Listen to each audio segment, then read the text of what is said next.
Before dawn, in an apartment complex, a middle-aged woman was entering her apartment's entrance. Suddenly, a stranger came out of the flower bed. At first, the woman was surprised, but she soon thought it's not a big deal. The stranger might be a resident's relative, so she walked in and summoned the elevator. The woman and man took the elevator, and the man went up to the top floor. She felt something chilly, but thought it's not a big deal, and started her ordinary life. But in the afternoon, all of a sudden, she heard sirens from outside, and the police came shortly. Many people were speaking outside of the apartment. When she looked outside the window, there was a police line in the flower bed. Reminding the stranger from the flower bed, she was horrified and got goosebumps. 30 minutes before, on May 27, 2019, at 3:39 p.m., 911 received a call. The woman who was living a single life at the age of 42 suddenly lost contact. As a private institution teacher, she had a fixed schedule, so one of her relatives went to her place. But it was too quiet, and something was not right. Inside was somewhat messy. Especially dirt was found here, and there it was bizarre. When she stepped into the master bedroom, there was the woman, found dead. The relative called 911 as soon as she saw the victim's body. Paramedics arrived first. At first, they thought it was a natural death, as her sleeping pose was calm and peaceful, and there was no blood or any physical abnormal seen on site. But when they flipped her body, they felt something was not right. The back of her head was severely damaged. That was not all. Something else was more strange. Small leaves and branches jammed with her hair. They saw each other and thought, why are leaves here? At that time, the police arrived, and the paramedics told them what they had found. Then the policeman looked around. There were strange white marks and dirt in the house, except for the master room. It was the only place which was clean. She attached leaves and branches to her head, accidentally fell, and why? Before dead? Is it excessive bleeding? Like in our episode 4, Phantom Fencer. But there was not much blood. It doesn't end here. Police also found dirt all the way from the flower bed to the victim's place. Police officers realized this is not a normal death and checked the CCTV. When they rewind the tape to the previous day, the victim came home from her work. Nothing was unique in that tape. But in the next tape, on May 27th near dawn, the policemen doubt their eyes. The victim was passing the entrance of the apartment again, and the victim takes the elevator and rides up to her floor. It's a bizarre scene. Police officers quickly rewinded the tape, thinking maybe he missed her going downstairs, or maybe used the stairs to get to the ground level, because stairs CCTV were in another tape. Now all the CCTV tapes are checked. There was no sign of the victim going outside. It was very strange because she was living on the 6th floor, 22 yards, 20 meters in height from the first floor, which means she doesn't have a back door to leave without a trace. In other words, the victim entered her house on the evening of May 26th. There was no sign of her leaving, and suddenly, May 27th, at dawn, the victim entered her house again. But when she re-entered the apartment lobby, she was not alone. A man was with her. In this picture, you can check what he looks like.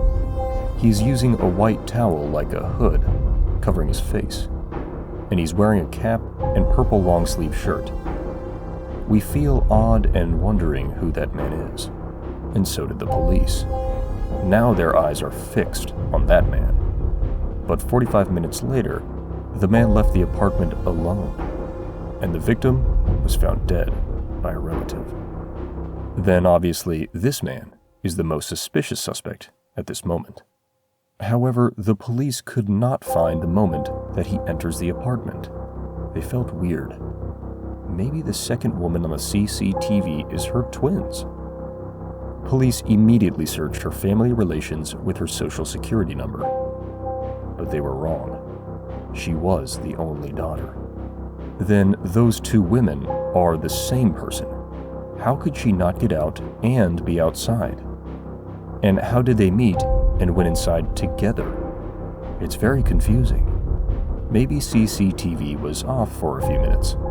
They checked, but not a second was missing. But there was a secret in this paranormal situation. The missing puzzle was this man. His trousers were a hint. At 5:57 a.m., this man got off the elevator. It was on CCTV. But the problem is, he did not come out. Then the police found the same thing about this second man. He went inside and did not leave, same as the first man. I need you to focus on comparing these photographs. What do you see in common? Yes, same trousers. These men are the same person. Then let's summarize the development as follows. 1. The man went to the 6th floor. 2. He changed his hat and top and covered his face and went down. 3. He brought the victim into her house again. 4. He left the apartment. I believe many of you might be thinking, maybe she was already dead when she was going back to her home. But she was not. According to the CCTV, she was half-conscious, walking by herself and constantly moving her mouth, like talking, even though she had difficulties balancing her body. She was alive when getting into that elevator. Everyone, in what circumstance this story will be logical?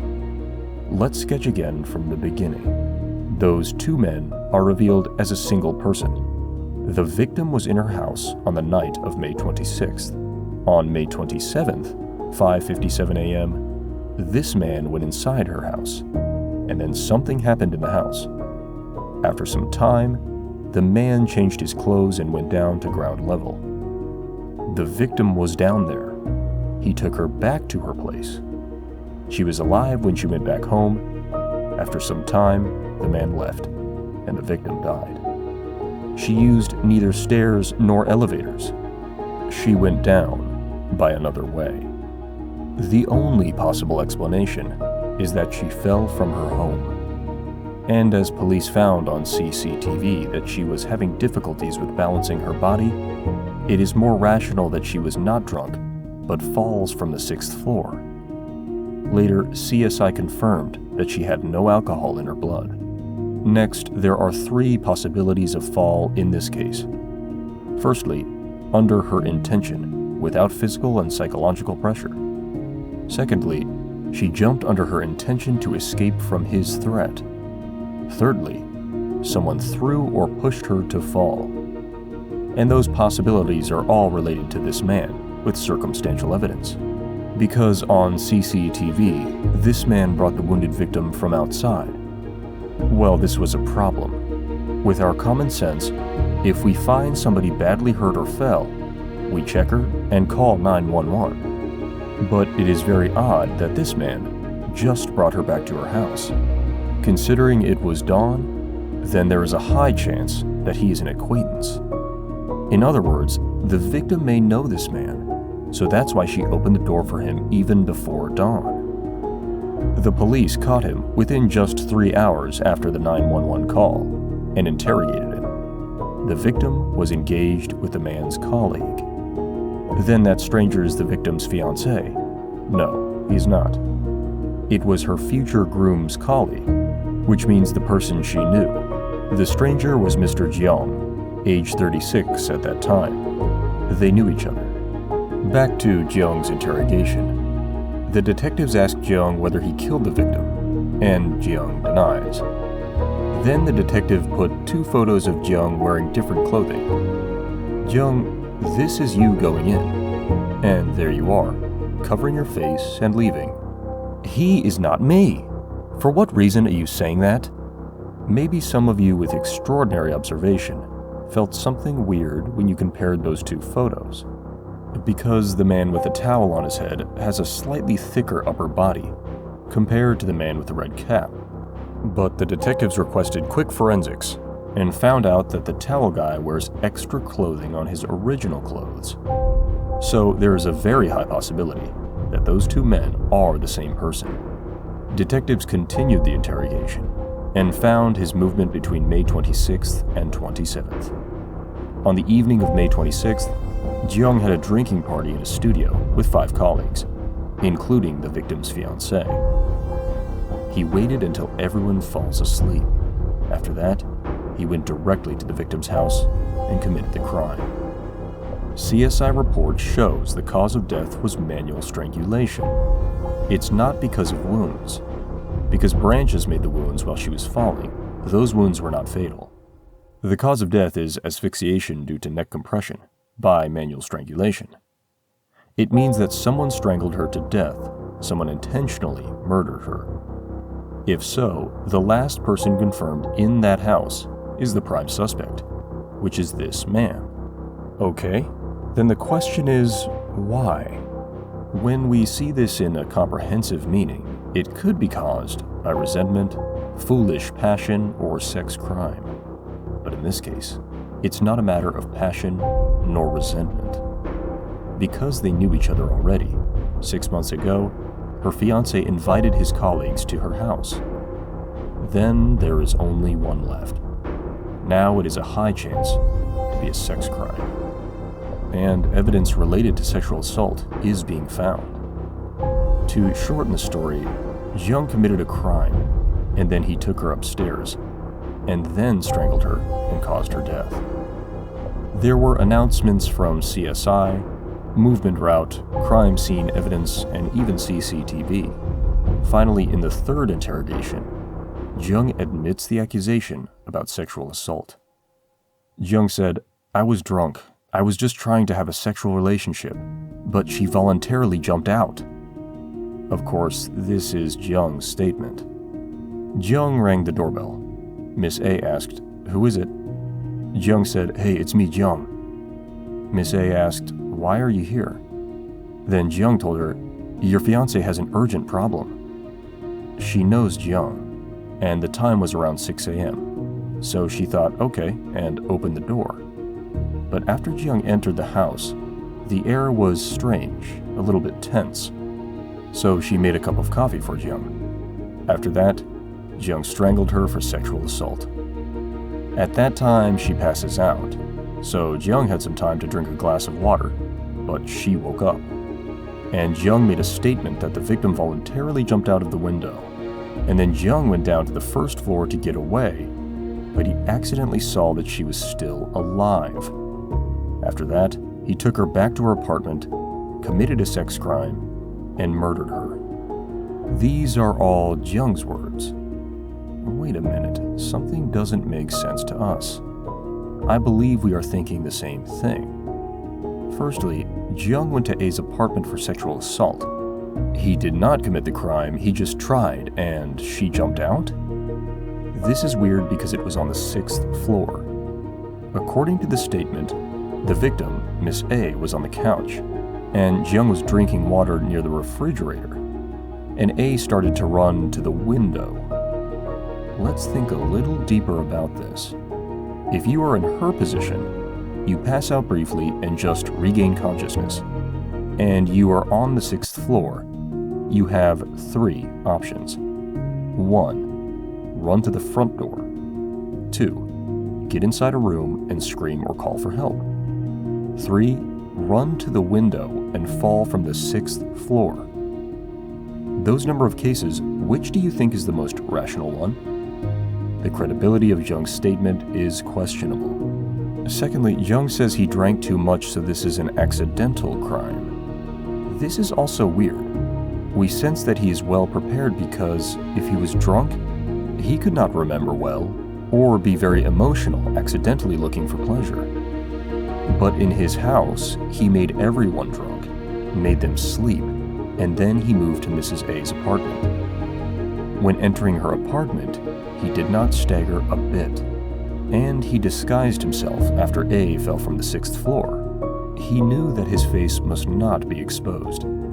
Let's think about this together. What did the perpetrator, Jiang, thought about this moment.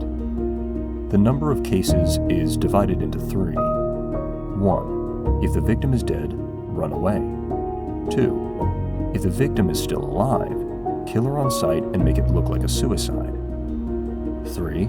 Dead or alive, bring her back to her house and rape her and make it look like a natural death. Now, the perpetrator covers his face, camouflage, and goes to the first floor to check whether she is still alive. Let's go back to his statement. He said, went down to the first floor to get away, but accidentally saw that she was still alive. We can see that his statement doesn't make any sense. It is rational to proceed the second way. If the victim is still alive, kill her on sight and make it look like a suicide. It is not reasonable to take risks, recorded on CCTV, or there can be witnesses. This is the weird part. So we think Jeong was not running away. He was checking her survival. Therefore, there is a high chance that he did not go down to destroy evidence, but to rape her. And there is one more strange thing about this part. Jeong insists he took her back to her apartment, committed a sex crime, and strangled her to death. But Miss A's family stance is different. She did not jump off voluntarily. Jeong must have thrown her. Everyone, if Jeong threw her or forced her to drop her from the 6th floor, then this is becoming a whole different story. Why I am telling you this is because sexual assault evidence is confirmed. So we need to reset the situation which happened inside the house. Let's assume Jeong committed a sex crime at the beginning.